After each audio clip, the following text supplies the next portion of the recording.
ॐ ज्ञानतिमिरान्धस्य ज्ञानाञ्जनशलाकया चक्षुरुन्मीलितं येन तस्मै श्रीगुरुवे नमः। जय श्री कृष्ण चैतन्य प्रभु नित्यानंद श्री अद्वैत गदाधर श्रीवासादि गौर भक्तवृंद। हरे कृष्णा कृष्ण कृष्णा हरे हरे हरे राम राम राम हरे हरे। हरे कृष्णा कृष्ण कृष्णा हरे हरे। हरे राम राम राम हरे हरे। हरे कृष्णा कृष्ण कृष्ण हरे हरे। हरे राम राम राम हरे हरे। हरे कृष्णा। सभी भक्तों को सादर प्रणाम। श्री गौर गणोद्देश दीपिका सत्र संख्या 2 में सभी भक्तों का स्वागत है। हम सभी यहाँ पर बहुत ही संक्षिप्त पुनरावृत्ति के क्रम में स्मरण करने का प्रयास करेंगे कि प्रथम सत्र में श्रील कवि कर्णपुर का हमने परिचय प्राप्त किया था, जिनका जन्म 1527 ईस्वी में कांचनपाड़ा कांचनपल्ली में हुआ था, जो पश्चिम बंगाल के अंतर्गत स्थित है। श्री कवि कर्णपुर की यह रचना श्री गौर गणोद्देश दीपिका वैष्णव जगत में बहुत महत्व की पुस्तक है, क्योंकि पूर्ण पुरुषोत्तम भगवान श्री कृष्ण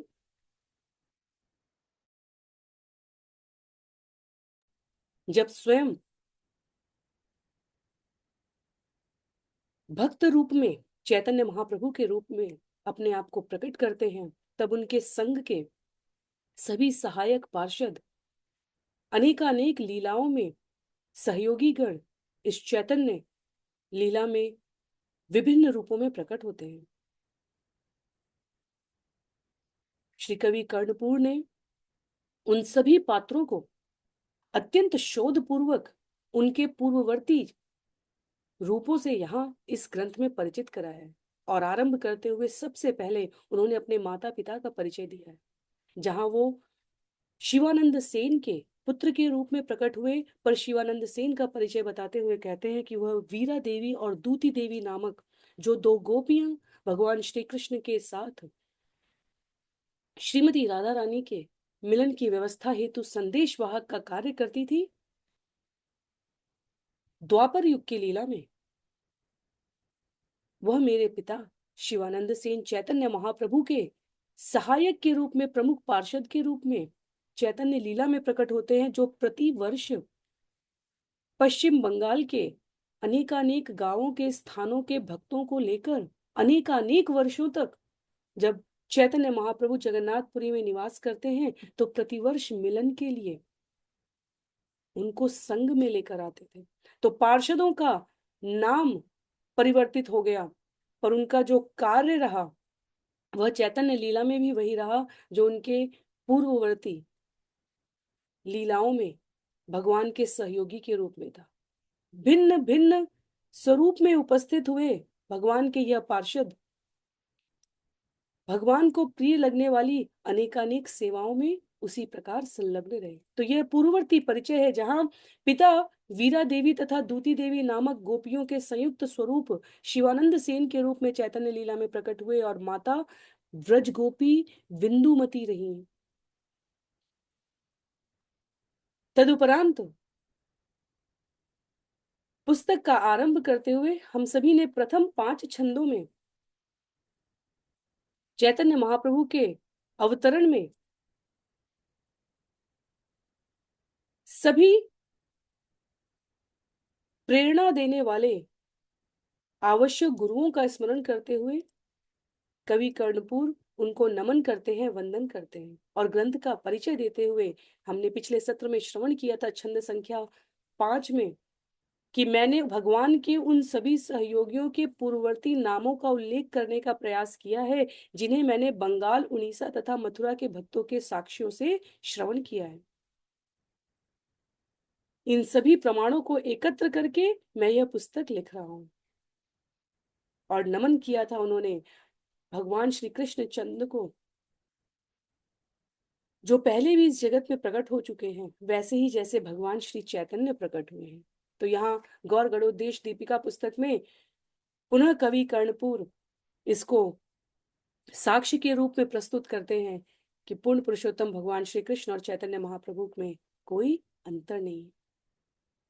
आरंभ करते हैं आज के सत्र के लिए छंद संख्या 7 से। स्वाभिन्नेन युत तत्वं पंचतत्वम् इहोच्यते, अन्यथा तत्सम्बद्धा तत्तत्वं स्यात् चतुष्टयम्। पंच तत्व के सदस्य भगवान श्री चैतन्य महाप्रभु से अभिन्न हैं।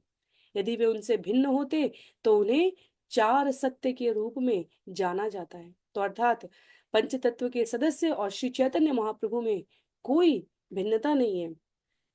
जब हम सभी ने क्रमबद्ध तरीके से चैतन्य चरितामृत श्रवण की है, तब वहां हमारे आचार्य परिचय देते हुए एक एक पंच तत्व के पात्रों का विस्तार पूर्वक हमें पठन और श्रवण करने का अवसर देते हैं। यहाँ बतला रहे हैं श्री स्वरूप दामोदर गोस्वामी द्वारा वर्णित पंच तत्व का निरूपण। कहते हैं तद्भिन्नम यत्त देवात्र तद्भिन्नम विभाव्यताम यत स्वेच्छया शक्त्या कृष्णस्तादृशताम गत। पंच तत्व के सदस्य भगवान श्री कृष्ण से भिन्न भी हैं और अभिन्न भी हैं। तो पूर्ववर्ती श्लोक में जब कवि कर्णपुर यह कहते हैं कि वह अभिन्न है, तब वह गुरु परंपरा के कृष्णदास कविराज गोस्वामी द्वारा वर्णित चैतन्य चरितामृत का आश्रय ले रहे हैं। और जब वह कहते हैं कि वह भिन्न भी हैं और अभिन्न भी हैं, दोनों ले हैं, तब वह भगवान के निकटतम सहयोगी स्वरूप दामोदर गोस्वामी द्वारा वर्णित पंच तत्व के निरूपण में कहते हैं अपनी अंतरंगा शक्ति के द्वारा भगवान ने ऐसी स्थिति प्रकट कर दी है कि पंच तत्व के सदस्य उनसे भिन्न भी हैं और साथ ही साथ अभिन्न भी हैं। अतः स्वरूप चरणे उक्तम तत्व निरूपणे उपाधि भेदात पंचत्वम तत्वस्येह प्रदर्शयते। शिल स्वरूप दामोदर गोस्वामी ने पंच तत्व के सदस्यों का वर्णन उपाधि भेद से किया है, उसे निम्नलिखित शब्दों में व्यक्त किया गया है। तो कवि कर्णपुर व्याकरण के, संस्कृत अलंकार के और भगवान के स्वरूप के परिचय की आध्यात्मिक ज्ञाता भी हैं। गुरु शिष्य परंपरा के प्रामाणिक प्रतिनिधियों के रूप में जिनको हम श्रवण करते हैं, जिनको हम महापुरुषों के रूप में नमन करते हैं, उस परंपरा से प्राप्त ज्ञान को यहाँ क्रमबद्ध तरीके से कवि कर्णपुर ने व्यक्त किया है, जिससे हम चैतन्य महाप्रभु की लीला में आए हुए पात्रों को उनकी वास्तविक संबंध स्थिति में जान सके। तो कहते हैं पंच तत्वात्मकम कृष्णम भक्त रूप स्वरूपकम भक्तावतारम भक्ताख्याम नमामि भक्त शक्तिकम। मैं परम भगवान श्री कृष्ण को सादर नमन करता हूँ, जो एक भक्त, भक्त स्वरूप, भक्त अवतार, शुद्ध भक्त तथा भक्त शक्ति के रूप में अपने स्वरूपों से अभिन्न है। यह श्री कृष्ण चैतन्य महाप्रभु का वर्णन है जो कृष्णदास कविराज गोस्वामी ने भी चैतन्य चरितामृत में प्रस्तुत किया है। स्वयं भक्त, भक्त स्वरूप, भक्त अवतार, शुद्ध भक्त तथा भक्त शक्ति श्री कृष्ण चैतन्य प्रभु नित्यानंद श्री अद्वैत गदाधर श्रीवासादि गौर भक्तवृंद। कहते हैं आगे अस्यार्थो विवृतस्तैर्य स संक्षिप्य विलिख्यते भक्त रूपो गौरचंद्रो यतो असौ नंदनंदन भक्त स्वरूपो नित्यानंदो व्रजेय श्रीहलायुध भक्तावतार आचार्यो अद्वैतो यह श्री सदाशिव। कौन कौन है भक्त अवतार, शुद्ध भक्त, भक्त शक्ति, भक्त स्वरूप और भक्त?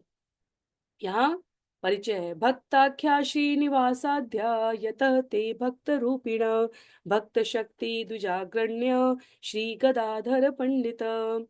शिला स्वरूप दामोदर ने पंच तत्व का वर्णन विस्तृत रूप से किया है, परंतु अब मैं इन शब्दों के अर्थ की संक्षेप में व्याख्या करूंगा। तो भक्त के रूप में कौन है?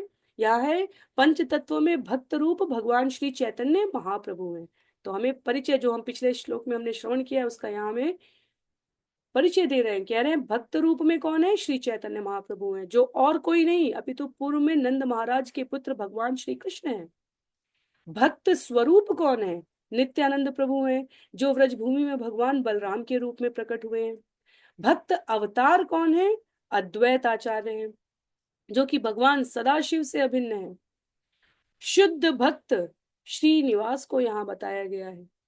भक्त शक्ति ब्राह्मणों में अग्रगण्य गदाधर पंडित बताए गए। और वास्तव में गदाधर पंडित श्री चैतन्य महाप्रभु बतलाते हैं कोई और नहीं, श्रीमती राधा रानी है। तो परिचय प्राप्त करने में हमें कभी कभी ये भ्रम होता है कि जब स्वयं श्रीमती राधा रानी के भाव को अपने हृदय में धारण करके भगवान भक्त के रूप में आए हैं, तो फिर श्रीमती राधा रानी को स्वयं क्यों प्रकट होना पड़ा गदाधर पंडित के रूप में, जो भक्त शक्ति बताए गए हैं यहाँ पर। कहते हैं आचार्य, जिस प्रकार कोई नव प्रशिक्षु ड्राइवर होता है, जिसने अभी नई नई गाड़ी चलानी सीखी है, वाहन चलाना आरंभ किया है, तो जो उसको प्रशिक्षित करने वाला, उसका गुरु कह लीजिए, इस विद्या का जो मास्टर है, वह उसके बगल में बैठकर उसके प्रशिक्षण में उसकी गतिविधियों पर ध्यान रखता है। यहाँ श्रीमती राधा रानी उसी प्रकार बतलाई गई है। श्रीमती राधा रानी भगवान की परम शुद्ध वैष्णवी सेविका, भक्तों में अग्रगण्य शिरोमणि है। और भगवान उनके भाव को धारण करके कि भक्त कैसे भगवान की सेवा करता है, अपने आप को प्रस्तुत कर रहे हैं चैतन्य महाप्रभु के रूप में। तो जिन्होंने यह कार्य स्वयं कर रखा है सदा सर्वदा से, वह यहाँ बगल में आकर गदाधर पंडित के रूप में देख रहे हैं कि भगवान सही प्रकार से तो भक्त स्वरूप में है, भक्त रूप, तो वह भक्त शक्ति, लादिनी शक्ति, वह हमारी गदाधर यहाँ पंडित है। आगे कहते हैं छंद संख्या 12 में, श्रीमद विश्वम्भराद्वैत नित्यानंदावधूतका अत्र त्रय समुन्नेया विग्रहा प्रभवश्यते एको महाप्रभुर्ज्ञेय श्री चैतन्यो दयाम्बुधि प्रभुत्व श्रीयुतो नित्यानंदाद्वैतो महाशयो गोस्वामिनो विग्रहाश्च ते द्विजश्च गदाधर पंचतत्वात्मका एते श्रीनिवासश्च पंडित।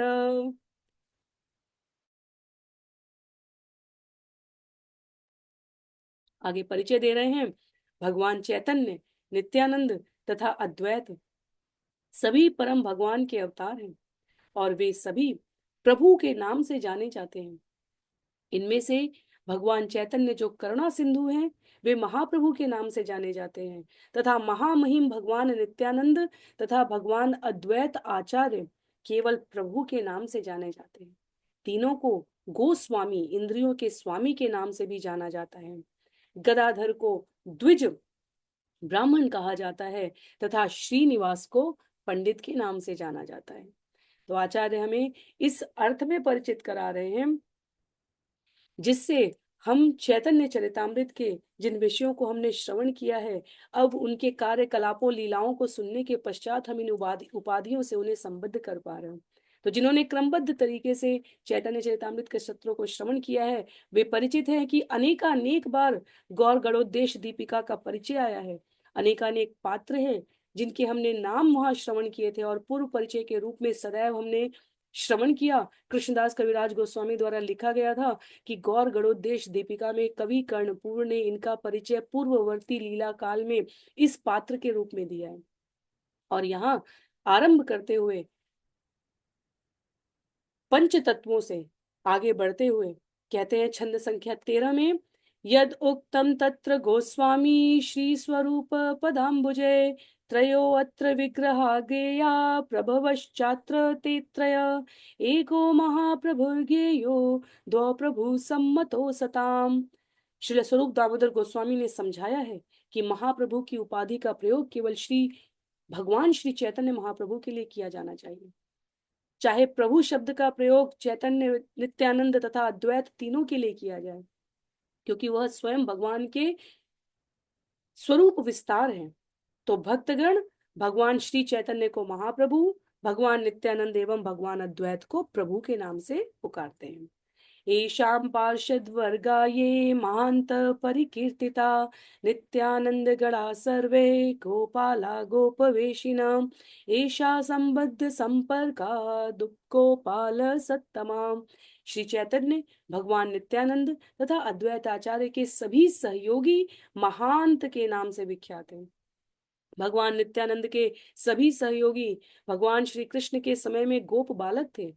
इन महान गोपालों के संबंध के कारण इन्हें महाजनगण उप गोपाल कहला के रूप में प्रचलित है, मान्यता है, कहलाते हैं।